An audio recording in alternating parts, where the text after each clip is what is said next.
Hello बच्चों, कैसे हैं आप सभी। स्वागत है आप सभी का मेरे YouTube चैनल पे। तो आज हम फिर आ गए हैं 5 मिनट की कॉन्सेप्ट बूस्टर सीरीज लेके।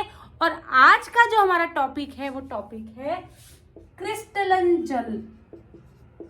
क्रिस्टलन जल, क्रिस्टलाइजेशन वाटर, है ना। तो भाई क्या होता है क्रिस्टलन जल की। जब हम बात करते हैं तब हम लवण की बात करते हैं।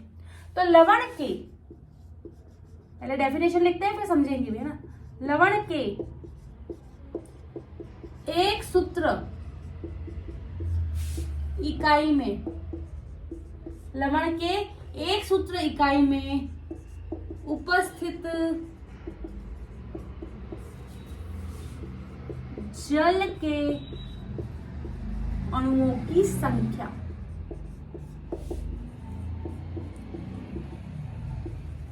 ये होती है आपकी क्रिस्टलन जल। अब इसका मतलब क्या है।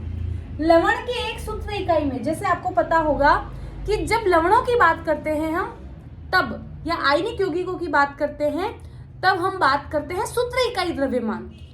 तो अगर लवण आपका एक है, सिंपल सी बात समझो, अगर लवण आपका एक है तो उसमें जितने भी वाटर के मॉलिक्यूल है, वाटर के अणु हैं, वो आपके कहलाते हैं क्रिस्टलन जल। एग्जाम्पल से समझते हैं। जैसे कॉपर सल्फेट की हम बात करें, ये लवण, जब ये लवण एक है, कॉपर सल्फेट के आगे कुछ नहीं लिखा, इसका मतलब सेल्फ अंडरस्टूड है, 1 है। तो जब ये लवण एक है तब इसके साथ पानी के कितने अणु हैं? 5। तो यही तुम्हारा क्रिस्टलन जल है। अब आपसे कोई एग्जाम में पूछे कि कॉपर सल्फेट में क्रिस्टलन जल के कितने अणु हैं, सीधी सी बात है, कितने हैं? 5 है। इसी को हम कहते हैं नीला थोथा या तूतिया, है ना। तुम्हारे एग्जाम में पूछा हुआ क्वेश्चन। अब इस कॉपर सल्फेट को जब आप गर्म करते हो ना बेटा, तो ये पानी क्या होगा? ये पानी भाप बन के उड़ जाएगा और ये कॉपर सल्फेट जो है आपको सफेद रंग का दिखाई देगा। और जब आप इसमें वापस पानी डालोगे नीले रंग का दिखाई देगा। तो ये है क्रिस्टलन जल। सिमिलरली जैसे आपसे पूछा जाए कि धावन सोडा में क्रिस्टलन जल के कितने अणु हैं, कोई मुझे बता सकता है? धावन सोडा में क्रिस्टलन जल के कितने अणु हैं? सीधी सी बात, धावन सोडा का सूत्र है Na2CO3 10H2, है ना। मैंने क्या कहा? लवण का एक सूत्र इकाई होना चाहिए, मतलब लवण बेसिकली एक होना चाहिए, Na2CO3। इसके आगे कुछ नहीं लिखा है, मतलब एक है। ये एक सोडियम कार्बोनेट है, इसके साथ पानी के कितने अणु हैं? 10 अणु। तो आपसे पूछे कि धावन सोडा में क्रिस्टलन जल के कितने अणु हैं, आप क्या बोलोगे? 10 अणु। अच्छा, आपसे कोई पूछे कि जो आपका खाने का सोडा है, खाने के सोडे में क्रिस्टलन जल के अणु हैं क्या? कौन बताएगा मुझे? बिल्कुल, खाने के सोडे में क्रिस्टलन जल के कोई अणु नहीं है। खाने के सोडे में, है ना, खाने के सोडे में